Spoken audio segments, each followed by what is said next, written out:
Put it, script, share. Oke. Kalian kelihatan? Udah kelihatan? Aman, Pak. Mana ya? Oke, bentar masukin buat mana ya? Oh ini. Ya, selamat apa malam ya. Selamat malam semuanya. Yuk kita mulai tutor kita persiapan untuk UTS 1. Apa yang mau ditanyain? Ada yang punya request dulu? Halo, halo. Ini yang 80 sekian orang yang hadir nih. Ada pertanyaan nggak? Oh, 101 malah. Kemarin tuh udah ada yang Oh, eh, slide yang di Dina PPT kasih ya. itu, Pak. Iya, Oke, kita ada bahas beberapa PPT. soal. Iya. Oke, kita bahas PPT aja ya. Masing-masing udah punya PPT-nya ya. Halo, Mas. Ini pesertanya siapa ini? Woi, peserta. Kenapa Dina yang ngomong? Dina udah lulus soalnya. Halo,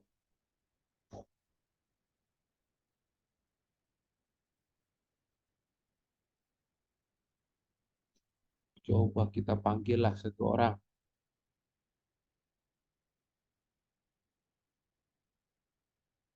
Nah, ini siapa nih? Apa? File soalnya di mana tuh? Di mana, Din? Kirimin, Din. Kirimin di chat aja, Din.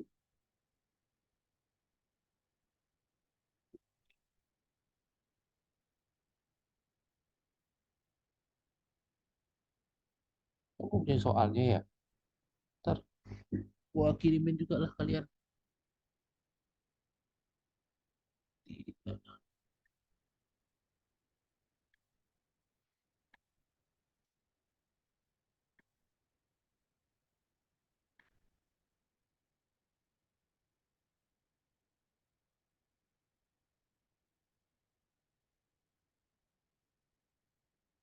Boleh bahas materinya. Oke, kita coba bahas materinya ya. Itu dong, jawab atuh gua nanya. Nah, sekarang kita bahas materinya. Materi ujian kita pertama itu adalah tentang sifat koligatif, ya kan ya? Sifat koligatif. Nah, sifat koligatif itu apa? Artinya sifat yang hanya dipengaruhi oleh jumlah ya, jumlah dari zat terlarut. Jadi jumlah zat terlarut tidak dipengaruhi oleh jenisnya. Jadi jenis zat terlarut itu tidak pengaruh.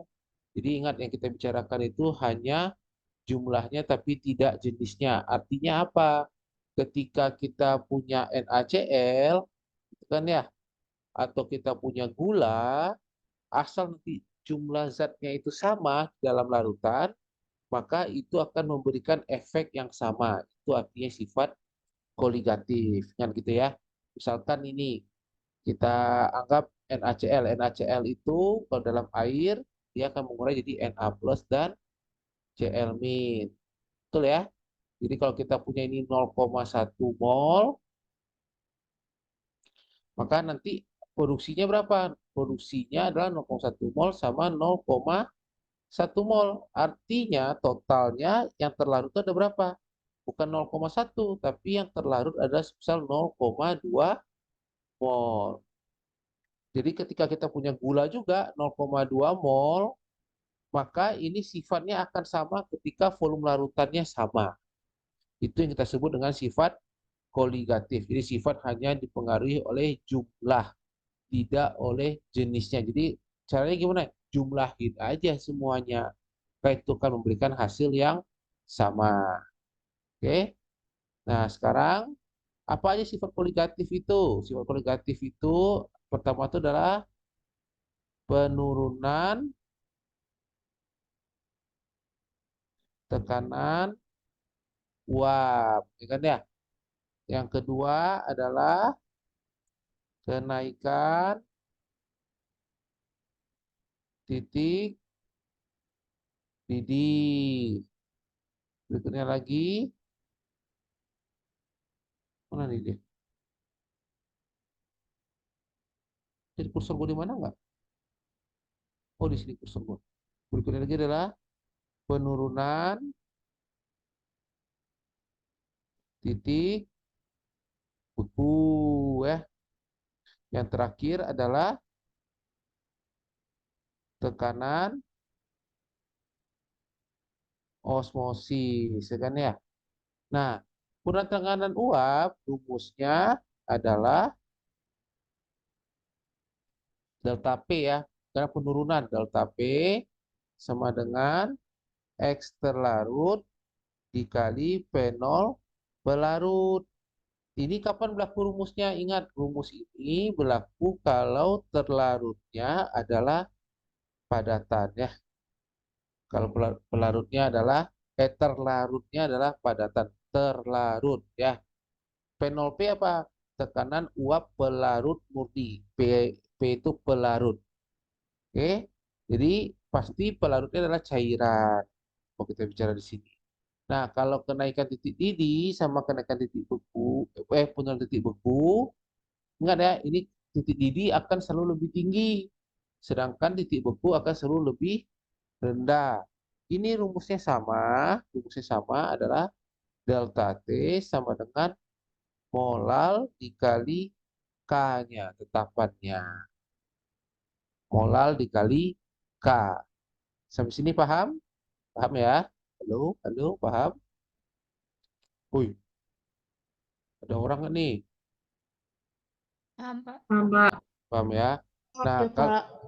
kalau tekanan osmosis, rumusnya apa? Tekanan osmosis rumusnya adalah Pi sama dengan molar, molar ya, kali R kali T.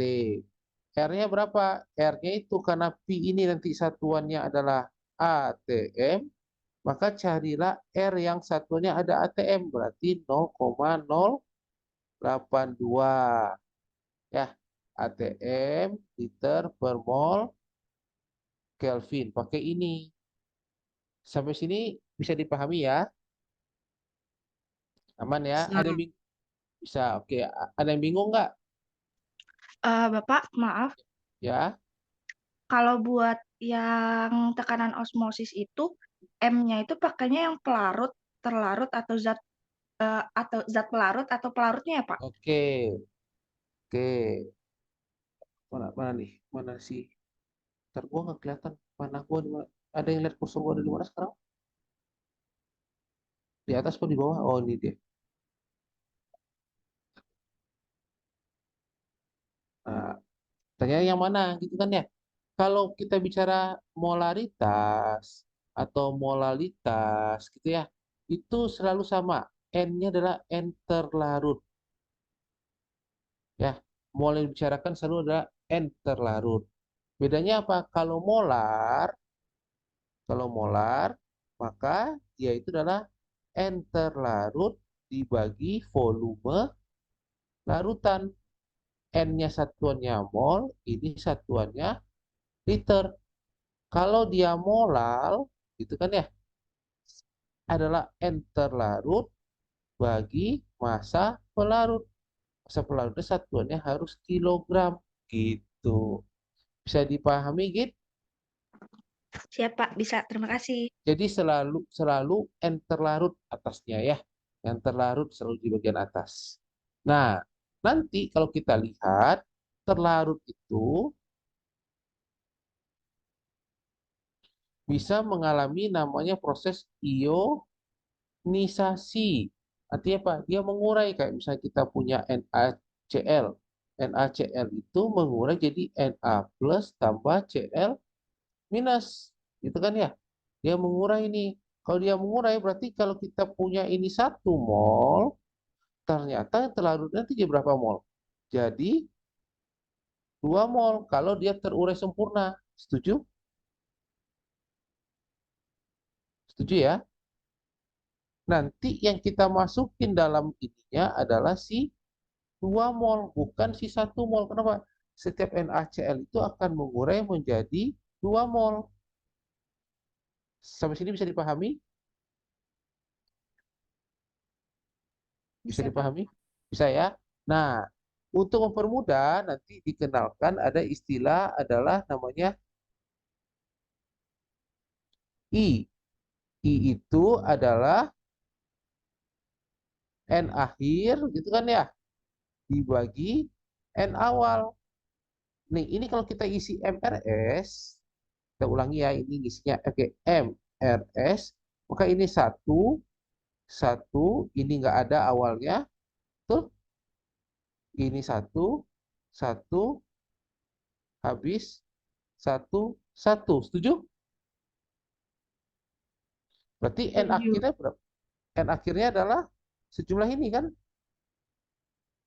akhirnya adalah 2 dibagi N awalnya berapa? N awalnya adalah sebanyak satu, maka dapatlah I-nya 2. Bisa dipahami? Bisa, Bisa ya? Pak. Nah, artinya kalau kita punya molar, molar itu adalah artinya apa? NT awal, itu enggak? Dikali I, setuju? Bagi volume larutan, setuju ya? Betul nggak? Ini M-nya M akhir kan ya? Berarti M akhirnya bisa disebut apa? M awal kali I, setuju? Betul? Halo? Karena ini kan NT awal dibagi volume larutan sudah jadi molar, betul nggak? Betul, Pak. Betul ya? Nah, akibatnya persamaan tadi yang di atas ini kita bisa ubah nih. Yang sering kalian lakukan waktu SMA atau waktu kapan gitu kan ya. Nah, kalian akan menggunakan rumusnya jadi apa? Rumusnya jadi molal kali K kali I, betul nggak? Kalau ini jadi M R T I, setuju?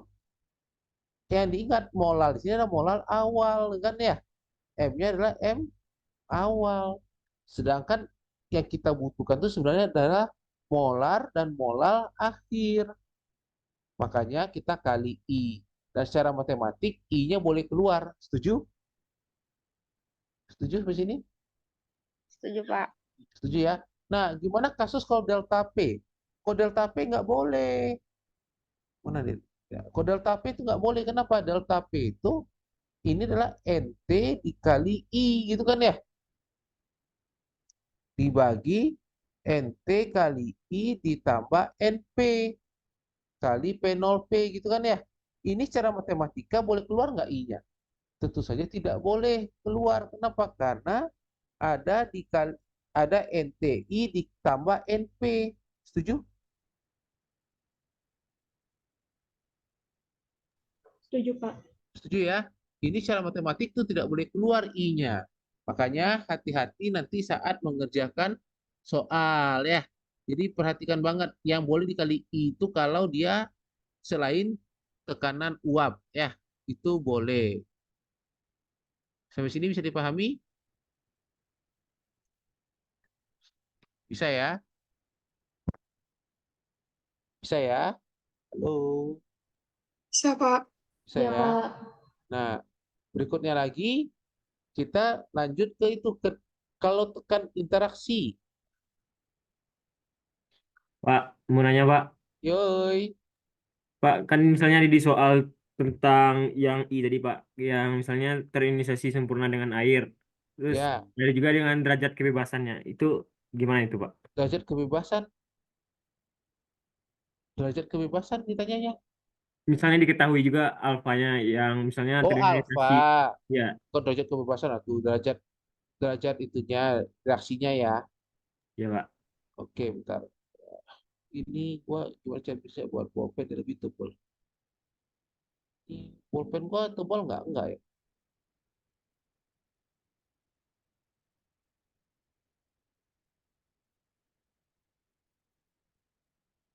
Bentar, gua mau naikin dulu. Nah, gimana kalau kasusnya ada alfa tadi? Oke, kita coba. Dan kita punya AB, ya kan ya. Nah, A plus tambah B min. Mula-mula reaksi sisa. Misalkan mula-mulanya sebesar A, bereaksi sebanyak alfa A, setuju? Berarti berapa sisanya? A dikurang alfa A. Benar nggak? Berarti ini alfa A, alfa A, alfa A, alfa A. Berarti kalau kita tadi definisi I-nya adalah N akhir kurang N awal, maka kita punya apa? A dikurang alfa A ditambah alfa A tambah alfa A itu adalah yang akhirnya kan ya? Dibagi dengan A. Setuju? Halo, setuju?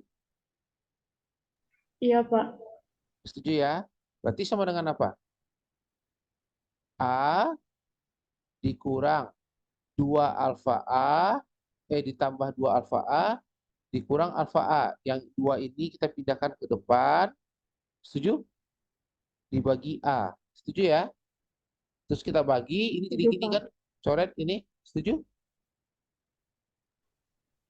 Dibagi A semua, jadi itu bukan sama dengan apa? 1 tambah 2 alfa 2 dikurang 1. Betul nggak? Setuju? Setuju, Iya, Pak. Pak. Ya. 2 ini apa? 2 ini adalah jumlah ionnya. Ionnya tadi dari 1 jadi 2 ion. 2 ion. Nah, dari sinilah muncul angka 2 di sini. Makanya nanti kalau kalian biasa pakai itu kan maksudnya 1 tambah N kurang 1 kali alfa. Setuju? Alfa itu sebenarnya apa? Alfa itu adalah R dibagi M. Jadi yang bereaksi dibagi mula-mulanya berapa. Itu kita sebut sebagai alfa. Paham? Pak. Paham ya? Kebayang Oke, ya? Pak. Kebayang nanti ya? Oke. Oke. Tadi kita bicara apa tadi? Sebelumnya apa ya tadi? Sebelumnya. Apa tadi? Ada ingat nggak tadi apa mau dibahas tadi?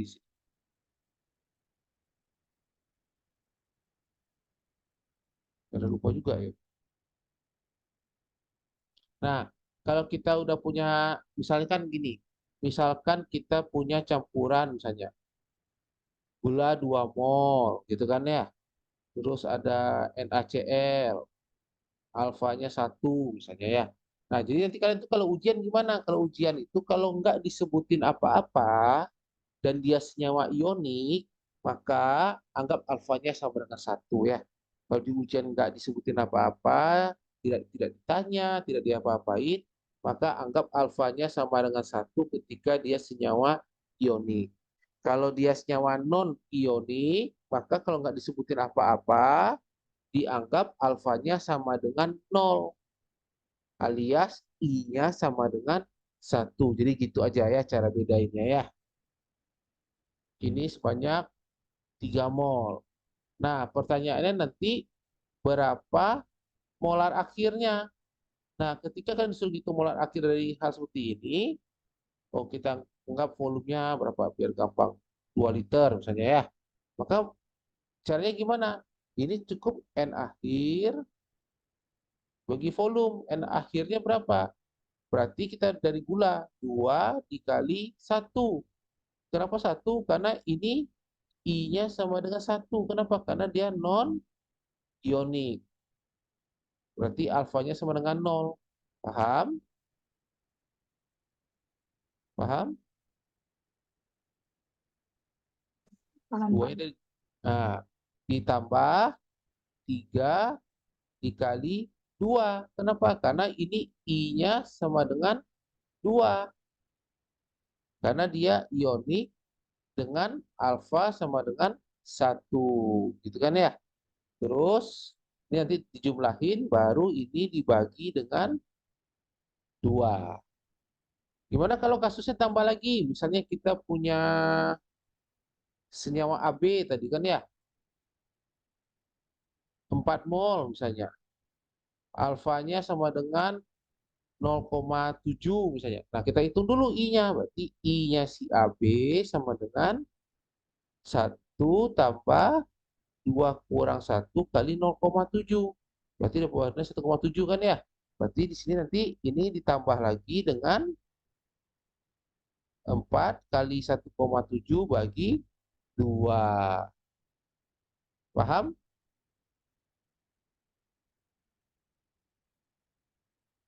Halo. Paham, Pak.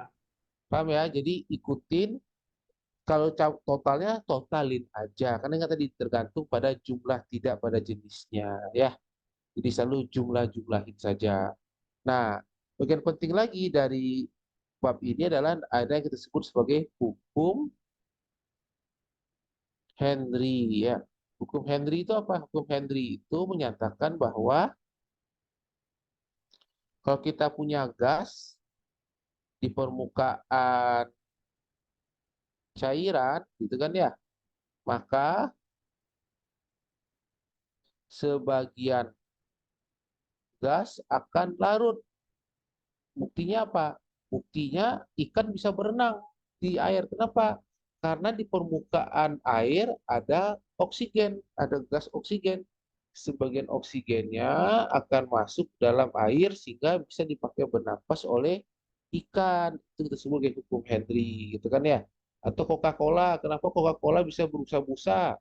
Ya karena Coca-Cola itu dimasukin sama gas CO2 berat tekanan yang tinggi. Makanya ketika kalian buka, push, gitu kan ya, itu adalah CO2 yang keluar. Nah, hukum Henry itu rumusnya adalah apa? Apa yuk? Gas terlarut, gitu kan ya? Gas terlarut sama dengan X dikali P0 gas, kan ya? P0 gas. X itu apa? X itu adalah tetapannya. Setiap gas itu akan punya tetapan sendiri pada temperatur tertentu, jumlah yang bisa terlarutnya. Jadi ini tinggal celup aja. Ini nanti satuannya biasanya ada N atau ada apa tergantung si P0 dari gasnya ya. Bisa dipahami?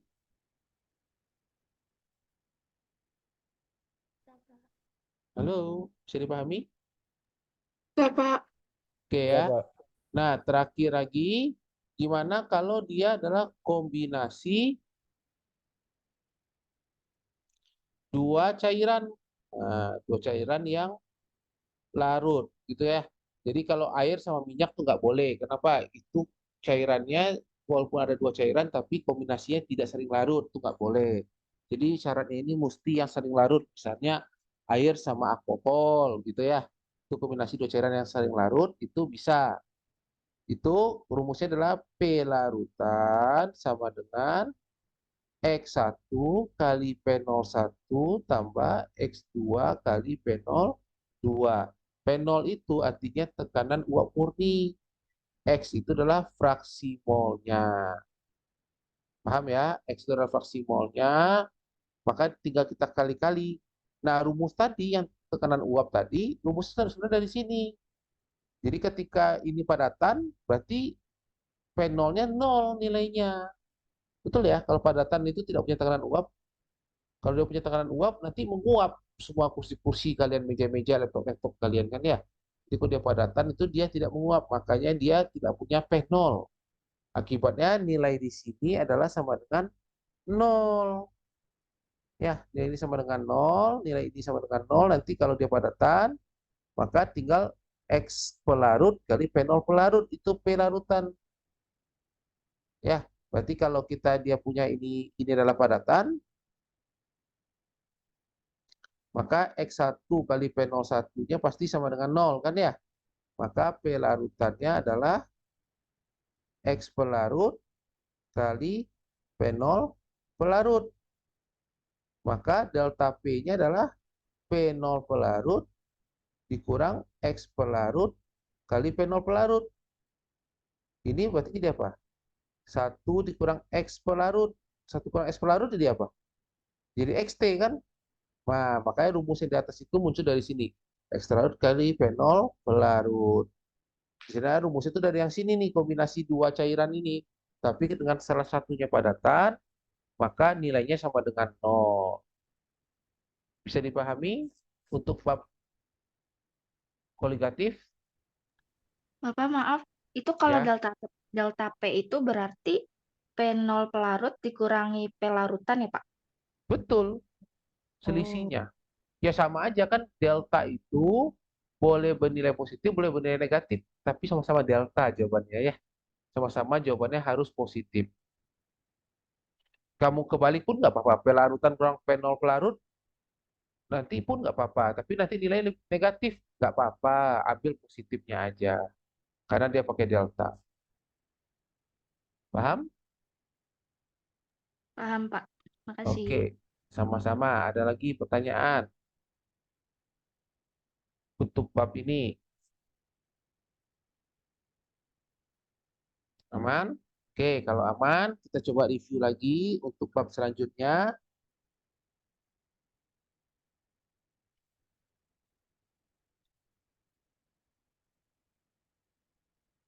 Bentar,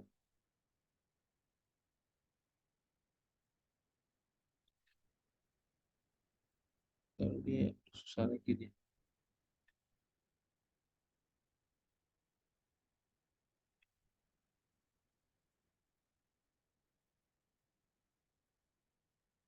Masuk ke bab selanjutnya tentang kinetika. Ya, kalau kita bicara kinetika, kita bicaranya laju reaksi. Mau nambah ataupun berkurang, kita sebut sebagai laju reaksi. Lambangnya bisa V atau bisa R, itu sama aja ya. Jadi kalian jangan pusing, bisa V, bisa R, itu sama saja. Kinetika reaksi, kalau kita bicara M, R, S, ada reaksi MRS, maka kinetika itu bicara nanti di bagian R. Ini kita bicarakan di kinetika. Sedangkan S-nya ini nanti kita bicarakan di bab selanjutnya, itu tentang kesetimbangan. Jadi ingat, setiap kita ingin bicara kinetika, maka kita akan bicara tentang R. Berapa banyak yang bereaksi dalam waktu tertentu. Sedangkan kita bicara kesetimbangan, maka pasti ada di bagian sisanya. Oke. Nah, sekarang kita lihat laju reaksi itu bisa dinyatakan kalau kita punya reaksi di buat A tambah 2B jadi 3C gitu ya. Maka lajunya itu kita sebut sebagai delta A per delta T. Jadi perubahan A pada waktu tertentu itu lajunya akan sama dengan delta B per delta T dan sama juga dengan delta C per delta T.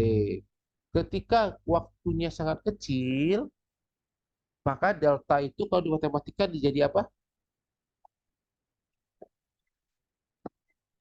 Kalau sangat kecil, maka dia berubah jadi D kan ya. Nah, itu apa? Karena ketika perubahannya sangat kecil dari delta jadi D. Nah, kalau kita lihat ini, kita isi M, RS tadi kan ya. Maka ketika A beraksi sebanyak 1 mol, maka B akan beraksi sebanyak 2 mol, sedangkan C sebanyak 3 mol. Setuju?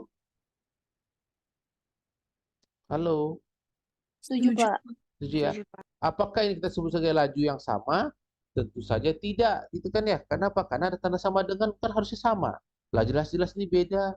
Di waktu yang sama ini 1 mol, ini 2 mol, ini 3 mol. Nah, berarti itu namanya bukan persamaan, perbedaan dong, iya kan ya? Nah, supaya sama, caranya gimana? Ini kita bagi dengan koefisiennya coba. Delta A per delta T bagi dengan koefisiennya. Berarti 1/1, ini 1/2, ini 1/3. Si C lajunya 3 mol. Sedang ketika kita bagi 3 hasilnya berapa? 1 kan? Begitu juga dengan si B. Bereaksi sebanyak 2 mol. Jika kita bagi dengan koefisiennya, maka akan memberikan hasilnya 1 juga. Setuju? Setuju, Setuju. Pak. Iya. Makanya ada persamaan seperti ini. Seper dA per dt, setengah dB per dt, gitu kan ya. Nah, terus kita ingat lagi, si A ini akan selalu berkurang. Maka selalu ada tanda minus di depannya. B juga berkurang. Kenapa? Karena dia reaktan.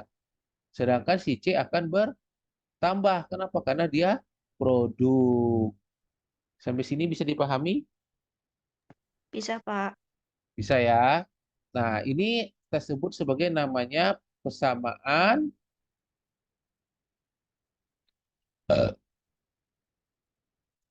laju diferensial. Kenapa diferensial? Karena ada DDD-nya, kan ya? Itu seperti persamaan laju diferensialnya si apa namanya? Si ya diferensial matematika kan ya. Berikutnya V itu boleh juga disebut sebagai gini. V sama dengan K kali A pangkat X B pangkat Y. X dan Y-nya kita sebut sebagai namanya orde reaksi. Ya, orde reaksi itu adalah X dan Y-nya. A dan B-nya ini syaratnya apa? Di sini dia itu harus reaktan. Ingat ya, yang ada dalam persamaan V sama dengan K kali bla bla bla bla bla itu adalah harus reaktan. Jadi kita tidak akan pernah menemukan di sana ada si C dalam persamaan itu. Kenapa? Karena C-nya adalah produk. Yang boleh ada dalam sana adalah reaktan. Kebayang sampai sini? Iya, Pak. Kebayang? Oke. Nah, ini kita sebut sebagai namanya hukum laju ya. Jadi kalau tuliskan hukum laju, maka yang kalian tuliskan adalah V sama dengan K gitu ya. Kali A, si A-nya ganti reaktannya apa namanya gitu ya. Pangkat X kali B pangkat Y. Kalau sudah tahu nilai X dan Y-nya, masukin. Tapi kalau tidak tahu X dan Y-nya cukup sebagai X dan Y saja. Jadi nanti kalian lihat kalau soal A, soal pertamanya adalah teruskan hukum laju ya terusnya kayak gitu aja. Tinggal ganti A sama B-nya jadi senyawa-senyawa spesinya ya. Kalau saya belum ada, kalau sudah ada ya tuliskan X dan Y-nya. Begitu juga sikanya. Sikanya nggak perlu diisiin kalau soalnya duluan daripada ngitung nilai K. Tapi kalau soalnya setelah hitung nilai K, berarti kalian harus tulis nilai K-nya. Paham? Halo, Paham, Pak. paham ya? Nah, berikutnya lagi adalah kalian bisa mendeteksi dari K-nya. Satuan K itu bisa jadi ciri-ciri dari orde total ya. Orde total itu apa? Orde total itu ya tadi si X tambah si Y gitu kan ya. X tambah Y tambah Z dan seterusnya itu kita sebut sebagai orde total. Kalau dia 0, saya kita tulis V sama dengan K kali A pangkat 0. Ini orde 0 kan ya. Berarti satuan laju itu adalah selalu molar per second atau ATM per second boleh gitu ya. ATM per menit boleh. Pokoknya adalah sesuatu per waktu. Itu satuan dari V. Lari laju itu selalu adalah sesuatu per waktu. Nah, ketika ini pangkat 0, berarti satuan K-nya harus apa? Harus M pangkat 0 nilai 1 kan ya? Berarti ini harus molar per second. Tapi kalau dia A pangkat 1 gitu kan ya, berarti di molar pangkat 1. Setuju? Ini oleh 1 ya. Maka jadi apa? Supaya sama, kok itu ATM dong ya. Supaya sama di sini ATM kan ya. Berarti ini jadi seper second. Setuju? Setuju. Kalau setuju ya, kalau dia OD2 berarti kan ini jadinya A pangkat 2. Ini jadi ATM pangkat 2. Berarti ini harus jadi seper ATM menit gitu kan ya. Setuju? Jadi kita lihat nih, nilai K itu berbeda-beda tergantung kepada orde berapanya. Jadi nanti kalian dari ordenya bisa menebak satuan K-nya. Begitu juga dari satuan K, kalian bisa menebak ini orde berapa. Sampai sini bisa dipahami? Bisa, Pak. Saya, ntar gua mau ngoceh dulu, ngobrol dulu bentar satu orang, sabar ya.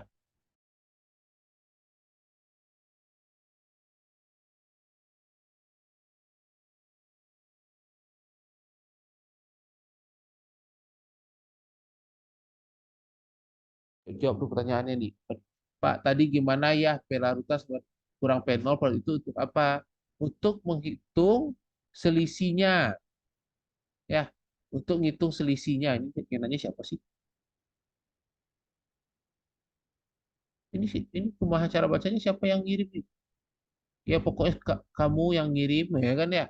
Kira untuk apa? Untuk menghitung delta penurunannya ya. Untuk hitung penurunan tekanan uapnya. Jadi awalnya berapa, tidak berapa gitu. A sama B-nya itu molar apa konsentrasinya, Pak? Boleh bebas, boleh molar, boleh ATM, boleh atom, pokoknya menandakan jumlah ya. A dan B itu satuannya bebas asal menandakan jumlah. Oke ya. Ini kita sudah hukum laju. Ingat tadi apa? Kalau dengan nilai K kita bisa nebak itu orde berapa kan ya.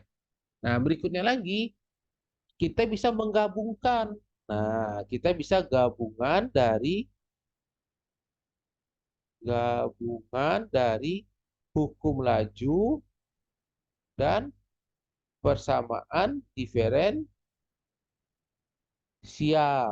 Dan ingat, yang kita ujiankan, dan kita kalian aja ya, Bapak enggak udah lewat masa-masa gua ujian ini, kita hanya bicara untuk satu reaktan. Ingat, ya, kita bicara untuk satu reaktan, gabungan ini, dan orde yang kita bicarakan itu cuma orde 0, 1, 2 saja. Jadi jangan tanyakan ke gua kalau ordenya 3/4 gimana. Ada nggak Pak? Ada udah 3/4 tapi kita nggak ujiankan. Kan ya? Kalau tiga reaktan gimana Pak? Kita nggak ujiankan. Ya, ya. Jadi kita ujiankan itu hanya satu reaktan dan kode 0, 1, dan 2. Nah, sekarang kita coba gambar tuliskan berarti kita anggaplah A jadi X gitu kan ya.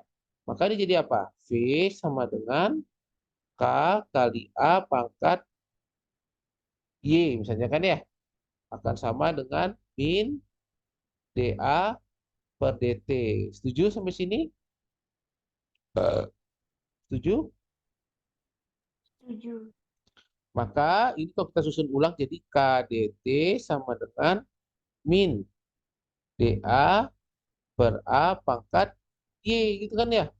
Nah sekarang gue contohkan gimana kalau dia orde berapa kan mau? Pilih 0, 1, atau 2? Pilih 0.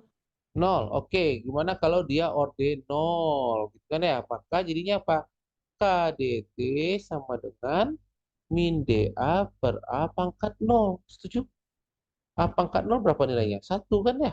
Berarti KDT sama dengan min dA. Berarti solusinya ketika ada D kiri dan D kanan, solusinya diapain? Kasih cacing kan? Kasih cacing kan? Dari mana?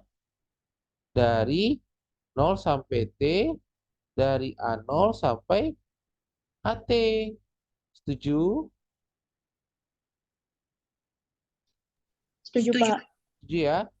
Berarti ini jadi apa? Jadi KT, aduh, putus apa? KT 0 sampai T, ini min DA, kalau diintegralkan jadi apa? Jadi tinggal A, min. Setuju? Dari Ya, A0 Pak. sampai AT, gitu kan ya? Maka kita punyanya apa? K kali T dikurang 0 sama dengan min AT min min A0. Setuju? Maka kalau kita lanjutin jadinya KT sama dengan A0 kurang AT. Setuju? Setuju, Pak. Setuju ya? Pak. Nah, nanti ini gunanya apa? Kita ubah menjadi persamaan favorit kita sejak SD. Sejak SD itu kan persamaan favorit matematika itu adalah Y sama dengan MX plus C kan ya? Nah, kira-kira siapa nih? A0 KT itu udah pasti jabatannya adalah M dan X. Setuju? Karena cuma dia yang dua variabel kan ya. Sedangkan A0 kan nggak punya dua variabel. AT apalagi juga kan ya.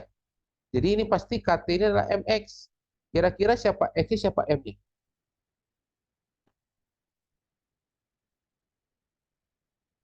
Yang bisa berubah itu tetapan laju apa T-nya?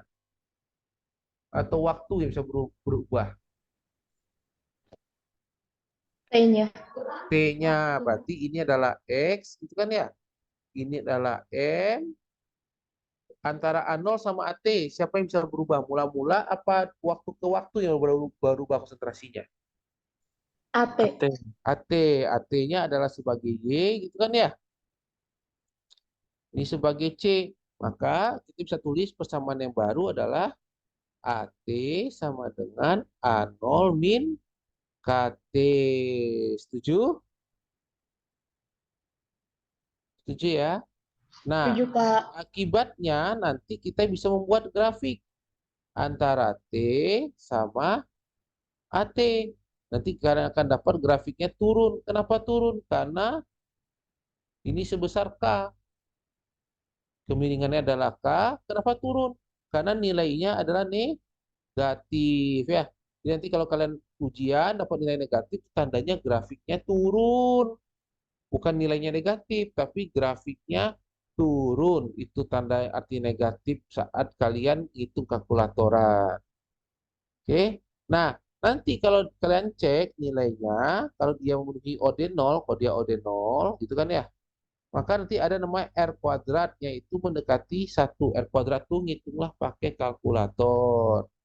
Jadi yang belum punya kalkulator, pastikan besok ujian punya kalkulator. Dan tentu saja belajar cara pakai kalkulator ya. Sampai sini bisa dipahami? Bisa, Halo? Pak. Bisa ya? Nah, nanti kalau misalnya kalian lanjutin lagi, kita pernah dengar waktu paruh nggak? Iya, Pak. Pernah dengar waktu paruh ya? Ada namanya T setengah. T setengah itu adalah waktu reaksi separuh. Jadi ingat, ini adalah waktu untuk bereaksi separuh. Bukan waktu untuk sisa separuh. Bukan. Tapi waktu untuk bereaksi separuhnya. Artinya ketika AT sama dengan berapa? Coba kita sih. MRS ini memulainya A0, ini AT. Oke, paham ya? A0 itu mula-mula, AT itu saat sisa. Berarti yang bereaksi berapa? Yang bereaksinya adalah katanya karena waktu paruh setengah dari A0. Berarti AT-nya berapa jawabannya? Setengah A0 kan? Setuju? Iya, Pak. Setuju. Nah, karena kita punya AT dengan A0 min KT, maka setengah A0 sama dengan A0 min KT setengah. Gitu kan ya? Berarti T setengahnya apa? T setengahnya adalah ini pindah ruas kan ya? A0 min setengah A0 per K. Setuju? Berarti jawabannya adalah A0 per 2K. Setuju ya?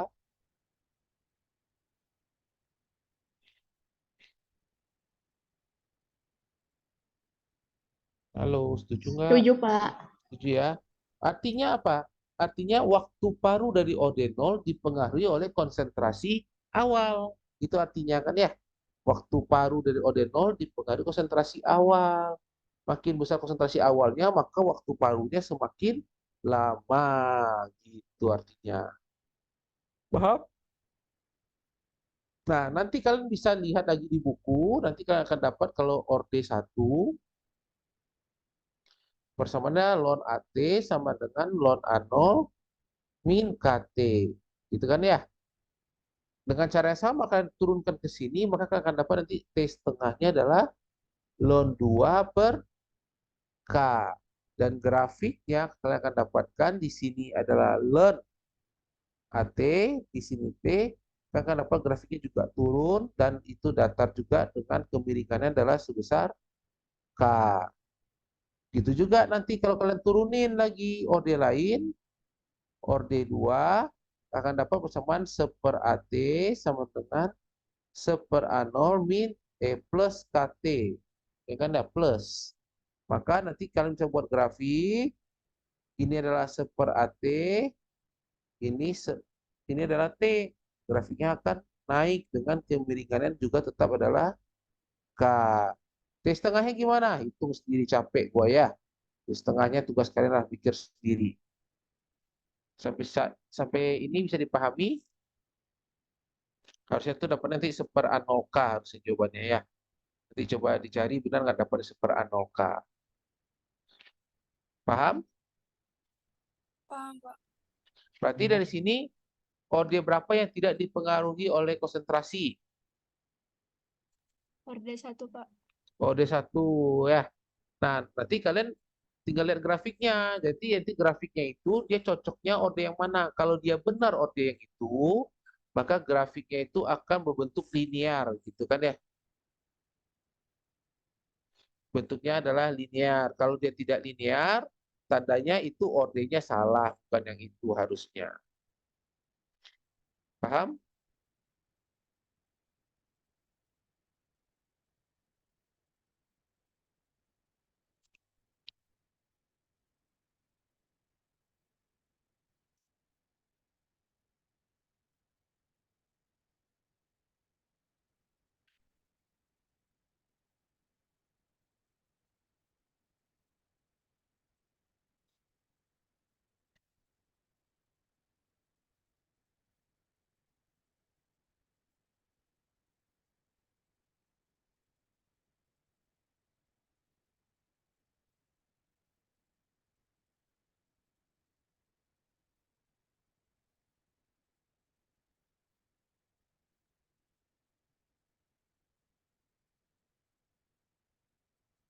Halo, sudah pertanyaan nggak?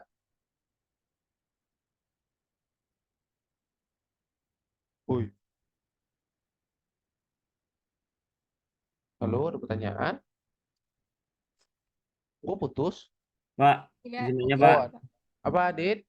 Pak, nanti kalau waktu paruh itu soalnya gimana ya bentuknya Pak?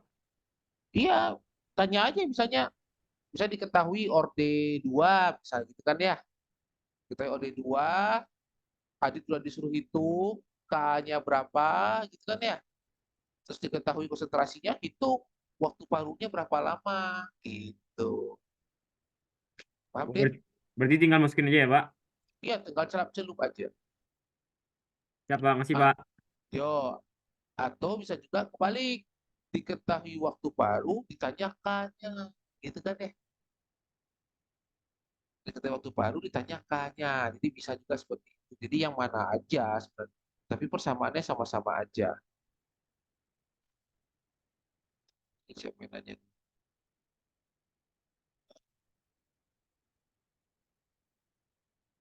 Pak, bisa diulangi tidak bagaimana menentukan K? Tadi nggak Pak, kenapa bisa tiba-tiba? Oke. Terus yang keduanya, oh ngirimnya 2 kali.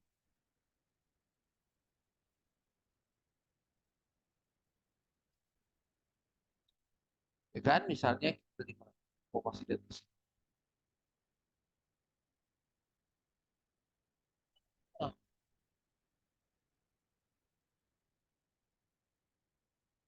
aduh, aduh, sabar. Sabar ya.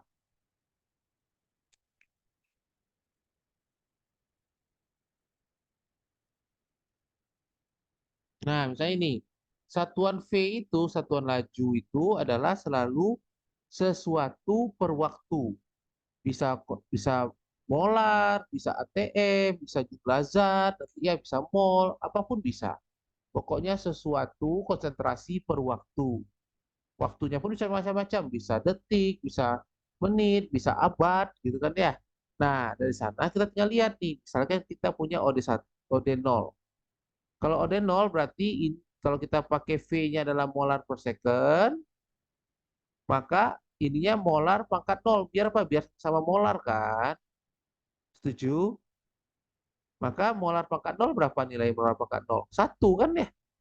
Berarti karena ini 1, tidak punya satuan, berarti K-nya harus apa biar jawabannya molar per second? Harus apa? Ya harus molar per second dong. Ya kan ya? Juga kalau OD1 misalkan kita mau jawabannya itu adalah ATM per second volumenya. Maka ini A pangkat 1 karena OD1 kan. Nah, berarti ini karena ini ATM, di sini juga harus ATM. ATM pangkat 1. Berarti ATM pangkat 1 harus dikali apa biar hasilnya ATM per second. Harus dikali apa? Oi, oi, yang nanya dari siapa? Oi, oi. Tentu saja seper second gitu kan ya. Maka ketahuan tuh OD1. OD2 juga gitu sama persis. Pokoknya tebak-tebak biar jawabannya itu sama dengan satuan dari lajunya. Sampai sini bisa dipahami? Halo, yang nanya. Hilang kayaknya. Oi, nanya.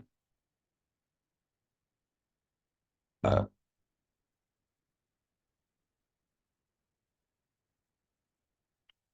oh, seperti ini kayaknya. Paham, Pak? Oke, cakep. Ada lagi pertanyaan?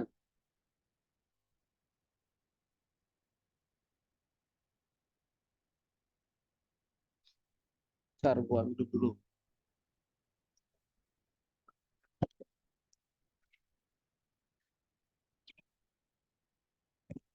Bisa dipahami ya sampai sini ya. Nah, nanti bisa juga ada hubungannya. Kan? Hubungan antara nilai K dan temperatur. Itu bisa dihubungkan dengan persamaan ini apa? K sama dengan A kali eksponen dari min EA per RT. Sabar kalian ya, kayak ada yang mau ngobrol. Nah,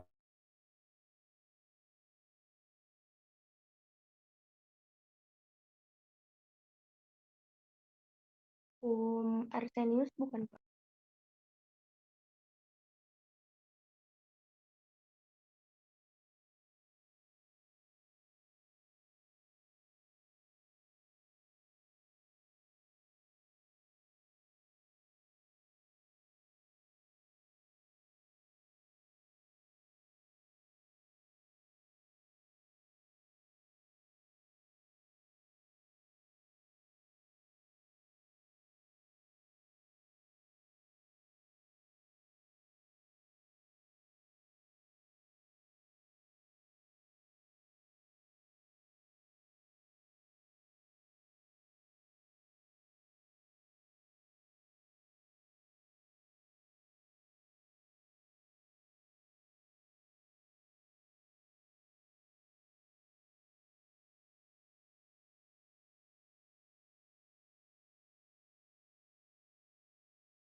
oke, gua kembali. Jadi bisa juga ada hubungan antara nilai K, tetapan laju, dan temperatur, kan ya? Itu hubungannya K sama dengan A kali eksponen min EA per RT. Dan ini kita tentu saja tidak nyaman melihatnya, kan ya? Karena ada eksponen, maka kita kasih ln. Ln K sama dengan ln A min EA per R seper T, gitu kan ya? A ini apa? ini adalah namanya tetapan Arrhenius, gitu kan ya. Ini A ini tergantung pada jenis reaksinya. Jadi nggak usah dihafalin. Karena apa? Karena beda reaksi, tentu saja beda nilai A-nya. Jadi jangan nggak usah dipikirin, nggak usah dihafalin. Nanti itu disuruh hitung atau ditanya, gitu kan ya. Nah ini kalau kita susun, ini jadi persamaan favorit juga kita juga nih. Ini jadi Y, gitu kan ya. Ini nanti jadi C, EA-nya nanti jadi EA per R ini jadi M, sepertinya jadi X. Maka nanti kita akan ngeplot data, aduh maaf, seperti ini satunya Kelvin ya. R-nya berapa? R-nya 8,314. Kenapa? Karena satuan energi itu adalah Joule. Oke, seperti terhadap ln K. Nanti kita akan dapat grafiknya miring turun gini. Kemiringannya ini adalah EA per R. Ininya adalah ln A. Nah, EA per R, Pak, nanti dapat nilainya negatif. Gimana dong, Om? Nilainya negatif, Om. Masa negatif? Ingat, tadi negatifnya cuma menandakan bahwa grafiknya turun. Nilai EA per R-nya sendiri tetap positif. Sampai sini bisa dipahami? Bisa, Pak. Bisa ya. Nah, kalau kasusnya cuma ada dua, tentu kasusnya ada banyak data nanti ya. Kalau kasusnya cuma ada dua data, maka nanti jadi gini. Ln K1 sama dengan ln A min EA per R seper T1. Kan ya? Ln K2 sama dengan ln A min EA per R seper T2. Ini kedua kalau kita gabungkan kita minus, maka jadi ln K1 kurang ln K2, gitu kan ya? Sama dengan minus EA per R seperti T1, setuju? Minus seperti T2, betul nggak? Matematikanya kayak gitu.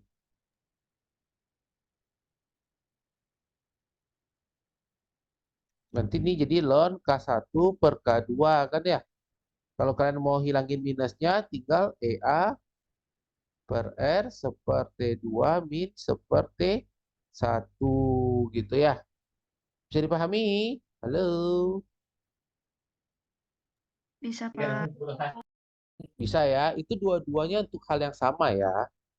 Dua-duanya itu untuk hal yang sama. Nah, nanti lagi, aduh, aduh, bentar ya. Nah, selain itu nanti terakhir yang dari kinetik itu yang penting adalah tentang ini, eh,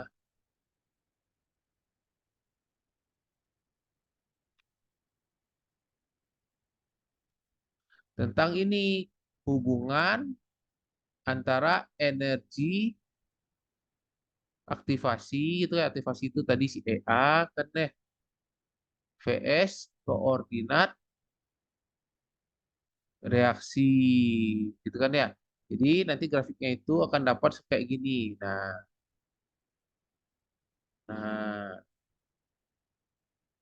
oke, misalnya kayak gini. Kalau kita lihat gambar ini adalah reaktan di sini adalah produk. Oke, ini adalah energi potensial. Jadi ya, bukan aktivasi tapi energi potensial. Nah, selisih dari awal sampai akhir, awal bangkit sampai akhir, ini kita sebut sebagai namanya delta H. Oke, itu nama delta H. Nah, ini di sini kita akan melihat ada namanya EA. EA-nya itu ada tiga. Ini adalah EA1, ini adalah EA2, ini adalah EA3. Oke, sampai sini paham ya? Nah, artinya apa? Reaksi ini berlangsung melalui tiga tahapan reaksi. Jadi setiap EA itu adalah satu tahapan reaksi. Oke. Nah, makin tinggi EA,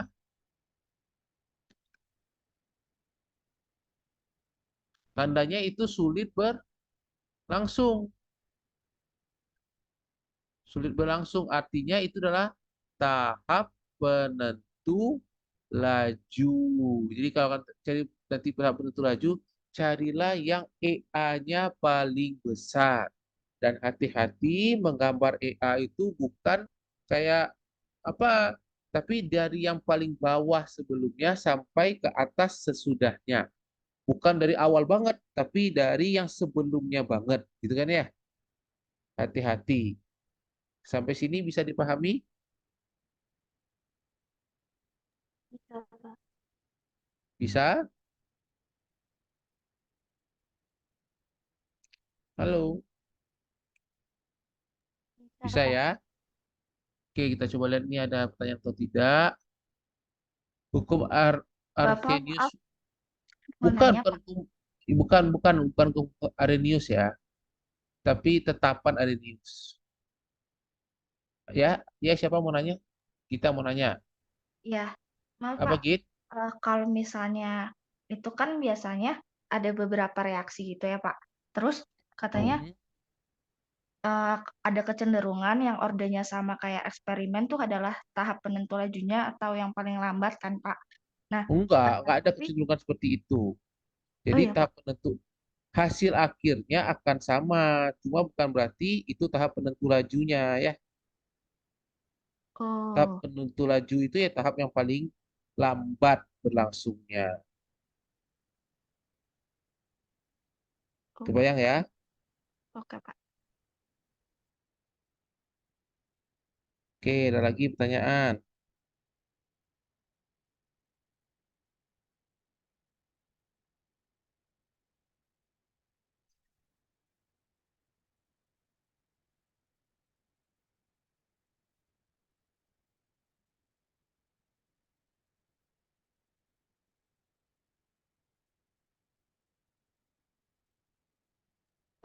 Bapak maaf mau konfirmasi lagi. Berarti Ya, kalau misalnya yang ordenya sama kayak eksperimen itu tah bukan berarti dia tahap penentu lajunya, berarti orde yang sama kayak eksperimen itu nggak akan selalu paling lambat ya, Pak? bukan. Justru nggak ada hubungan. Yang sama dengan eksperimen itu menandakan bahwa total, ingat ya, eksperimen itu adalah total dari semua tetapan laju itu. Ya, jadi nggak ada hubungan dengan yang benarnya, nggak ada hubungan ya. Kalau misalnya ternyata itu kebetulan namanya. Jadi bukan hubungan tapi kebetulan. Bisa dipahami? Ya, makasih, Pak. Oke, ada lagi pertanyaan.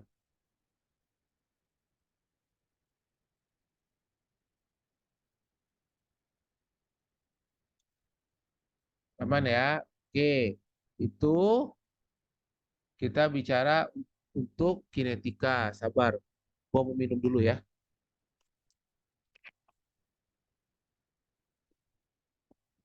Kita istirahat 3 menit dah.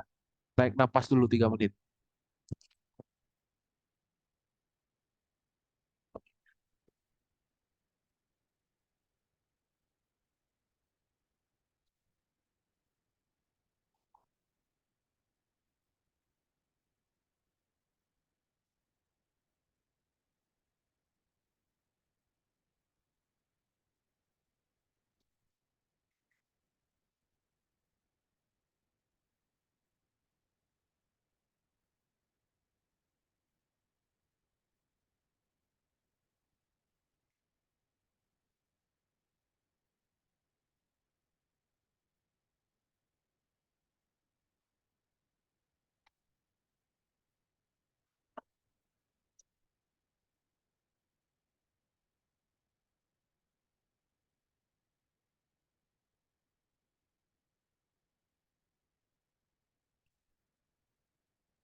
Halo, gua kembali. Kedengaran? Halo, Dengar, Pak. dengar ya. Coba gua nggak dengar.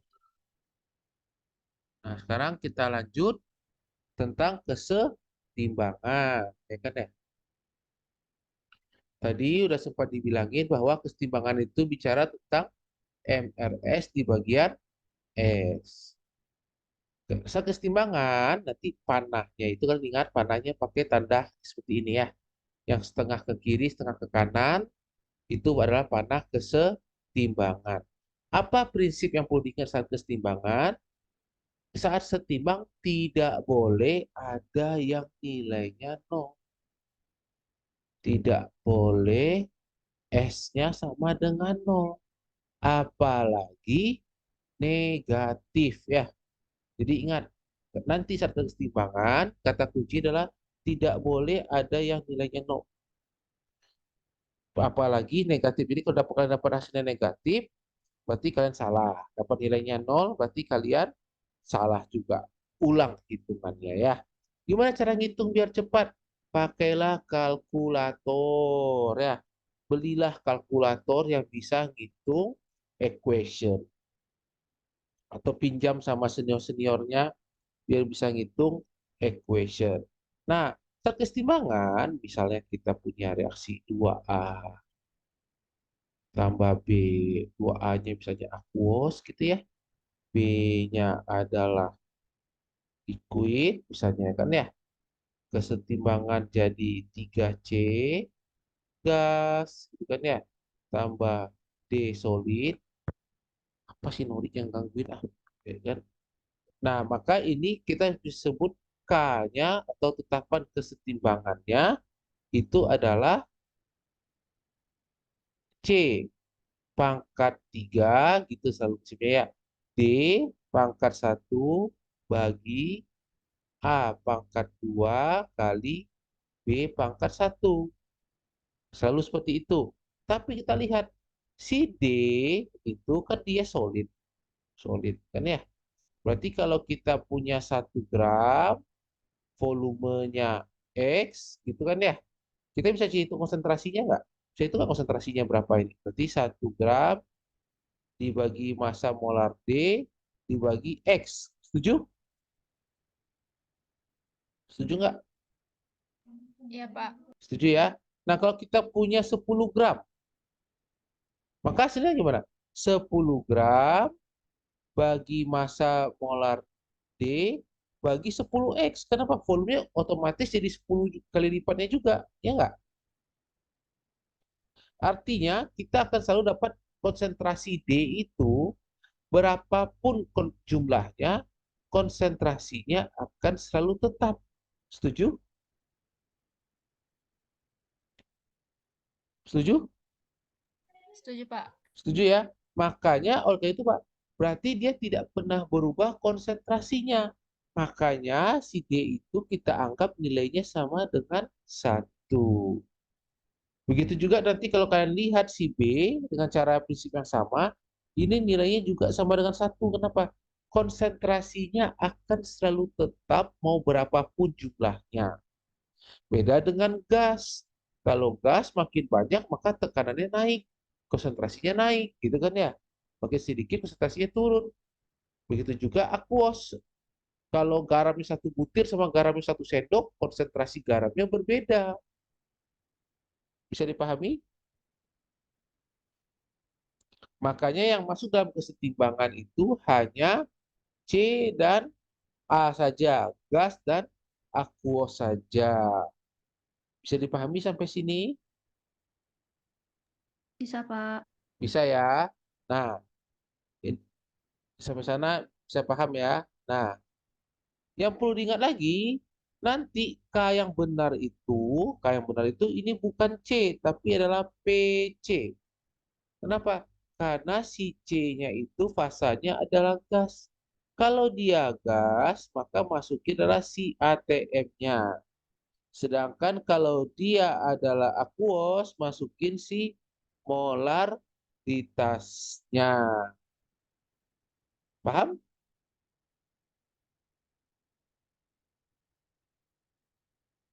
Paham ya?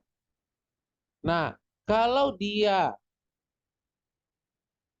dia adalah semua spesifikanya adalah aqueous, gitu kan ya, maka itu kita sebut sebagai Kc. Jadi K concentration. Atau boleh juga bisa aqueous atau bisa juga si gas. Maka itu kita bisa hitung sebagai Kc. Syaratnya apa? Kalau gasnya kita masukin sebagai paksain, masukin sebagai molarnya. Kalau dipaksain, tapi ingat gas itu yang benar cuma harusnya yang gas apa itu yang benar? Kalau untuk gas itu yang masuk tuh hanya sebagai Kp.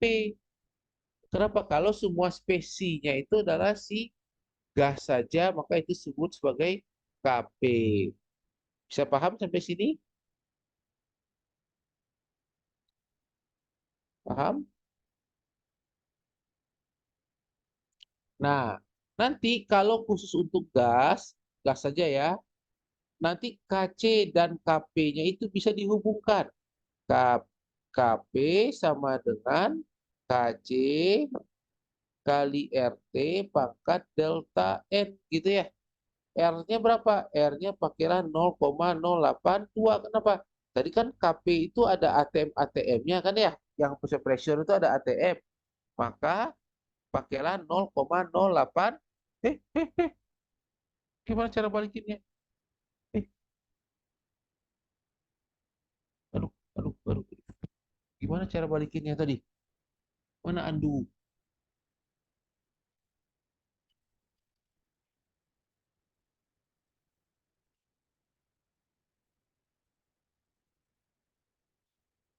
Paham? Paham? Halo?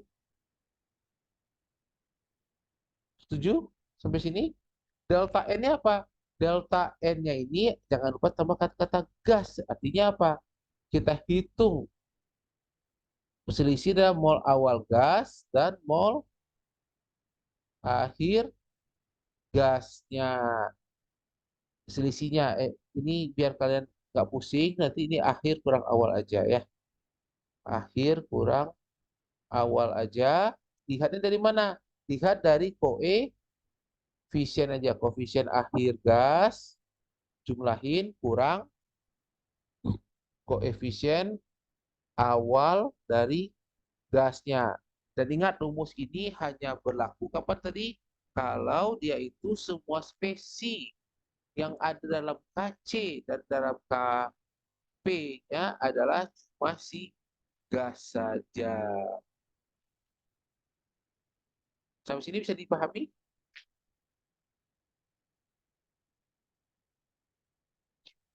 Bisa dipahami?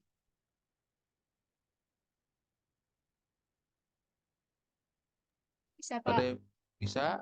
Ada yang bingung? Masih aman ya? Nah, sekarang kita lanjut lagi.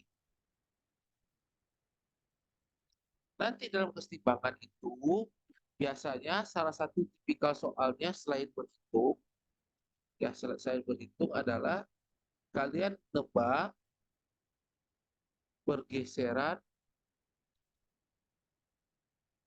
kesetimbangannya. Untuk nebak pergeseran kesetimbangannya, gua akan mengenalkan ada istilah Q dan K. Kalau K, tadi juga tahu, K itu adalah tetapan laju, gitu kan ya? Tetapan laju lagi. K-nya adalah kesetimbangan. Kalau tetapan laju, K-nya K kecil. Kalau K besar itu tandanya kesetimbangan, tetapan kesetimbangan. Q itu apa? Q itu adalah mencarinya persis sama seperti mencari K. Rumusnya sama, semuanya sama. Bedanya apa? Kalau kalian belum tahu ini kesetimbangan atau tidak, maka kasih lambangnya adalah Q. Kalau sudah tahu dia setimbang, maka lambangnya jadi K. Jadi Q itu kan question, bertanya-tanya kan ya, orang kasih question, kasih pertanyaan. Jadi ketika kalian bertanya-tanya ini sudah setimbang atau belum, maka lambangnya adalah Q. Ketika sudah pasti setimbang, lambangnya jadi K. Nah, nanti Q dan K itu bisa Q besar K, Q kecil K, gitu kan ya. Sama Q sama dengan K. Kalau Q sama dengan K udah jelas. Jawabannya adalah kesetimbangan. Nah, ketika Q kecil dari K, misalnya tadi kasus kita tadi apa? PB pangkat 3 gitu kan ya. Per A pangkat 2, tadi nilai K-nya kan ya. Berarti ini nilai Q-nya juga sama aja kan. Nah, kalau Q kecil K artinya apa? Kalau Q kecil K artinya apa? PB-nya kekecilan, itu enggak? Si A-nya kegedean, maka akan masuk nilai kecil. Setuju?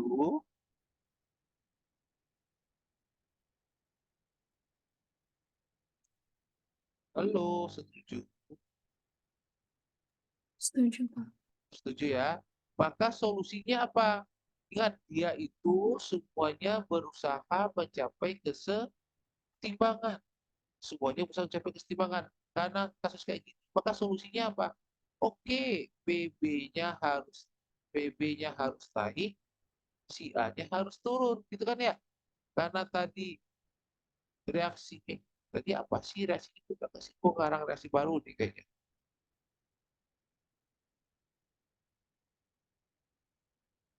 Oh, salah C ya. Maaf, maaf, C. Tadi apa sih? PC ya, PC ya. Nah, PC kan ya. Maka solusinya adalah seperti ini. Artinya karena kita tadi tahu reaksinya adalah A kesetimbangan C, gitu kan ya. Wah, A kesetimbangan 3C, gitu kan ya tadi. Ini gas, ini aquos. Maka artinya apa? Si C-nya tadi harus dinaikin. Berarti ini tambah, kalau ini bertambah, ini berkurang. Berarti reaksinya ke arah kanan. Kenapa ke kanan? Karena kirinya berkurang, kanannya bertambah. Bisa dipahami?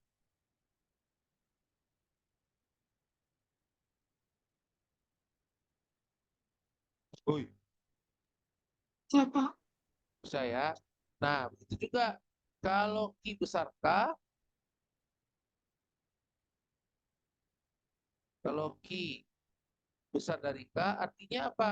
Yang si PC-nya kegedean, si A-nya kekecilan. Solusinya apa solusinya? Maka PC-nya harus dikurangi, si A-nya harus ditambah, kan ya? Maka ini harus dikurangi, ini ditambah. Berarti gerasinya dari kanan ke kiri. Berarti gesernya ke kiri. Bisa dipahami?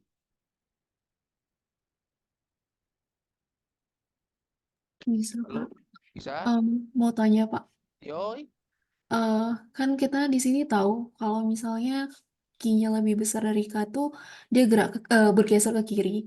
Tapi kalau misalnya kita mencari nilai dari KC, eh, tetap eh, ngitungnya itu dari berarti konsentrasi C pangkat 3 per konsentrasi A pangkat 2 ya, Pak? Iya, selalu gitu. Oh, berarti pergeseran kesetimbangan itu nggak mempengaruhi pencarian nilai dari ketetapan nilai K-nya gitu, Pak? Nilai K itu selalu tetap. Namanya ketetapan. Jadi, ketika Elizabeth punya nilai Q, gitu kan ya, maka Q-nya akan bertambah atau berkurang sampai mencapai nilai K. Misalnya, kita coba kerjain ya soalnya, coba contohin lah.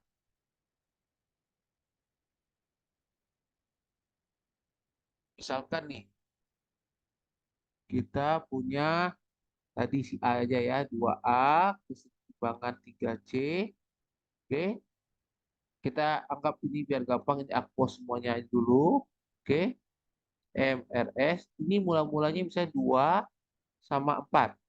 Oke, terus diketahui K-nya sama dengan 5. Maka ditanya nih, ini sudah setimbang belum? Kita coba dulu cari Q-nya. Q-nya sama dengan C pangkat 3 bagi A pangkat 2. Betul, Elizabeth? Bet? Eh, iya, Pak. Betul ya? Berarti ini apa, Pak? 4 pangkat 3 bagi 2 pangkat 2. Hasilnya berapa tuh? 4 pangkat 3 berapa? 64 bagi 4, 16 ya? Setuju? Ya, Pak, setuju. Berarti Q-nya besar dari K. Dia geser kemana tadi Q besar dari K? Kiri, Pak. Ke kiri. Artinya nanti reaksinya, supaya kan tahu ini akan berkurang sebanyak 3X, betul? Ini akan bertambah sebanyak 2X. Paham? Paham, Pak. Berarti ini 4 dikurang 3X, ini 2 ditambah 2X. Maka nanti K sama dengan C pangkat 3 lagi per A pangkat 2. K-nya sekarang kita ganti 5 angkanya. Sama dengan 4 min 3X pangkat 3 dibagi 2 tambah 2X pangkat 2. Nanti Elizabeth bisa dapat X1, X2, dan X3. Paham? Paham, Pak. Makasih, Pak. Nah, nanti dari nilai-nilai X1, X2, X3 tuh gimana milihnya? Tadi prinsipnya, nanti tidak boleh ada yang bernilai 0 apalagi negatif di bagian si S-nya. Paham ya? Paham, Pak. Paham? Oke. Nah, nanti dari sini apa tujuannya gua ngoceh-ngoceh ini? Tujuannya adalah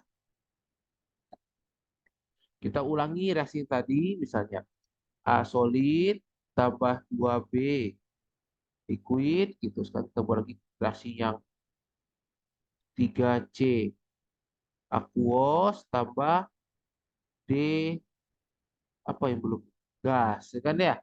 Maka kita bisa tulis K-nya sama dengan apa? C pangkat 3 kali D. Kalau ini KC, setuju? Setuju, Pak. Setuju ya? Cumi hitam Pak Kris, setuju cumi hitam Pak Kris?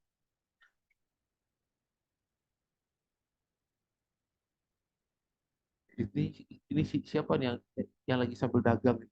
Pak Kris nih, ya kan ya? Nah, sekarang kita lanjutkan nih. Berarti ini apa yang terjadi jika konsentrasi C-nya kita turunkan? Nah, kita lihat. Kalau C-nya kita turunkan konsentrasinya, maka Q-nya akan kecil dari dari K. Setuju?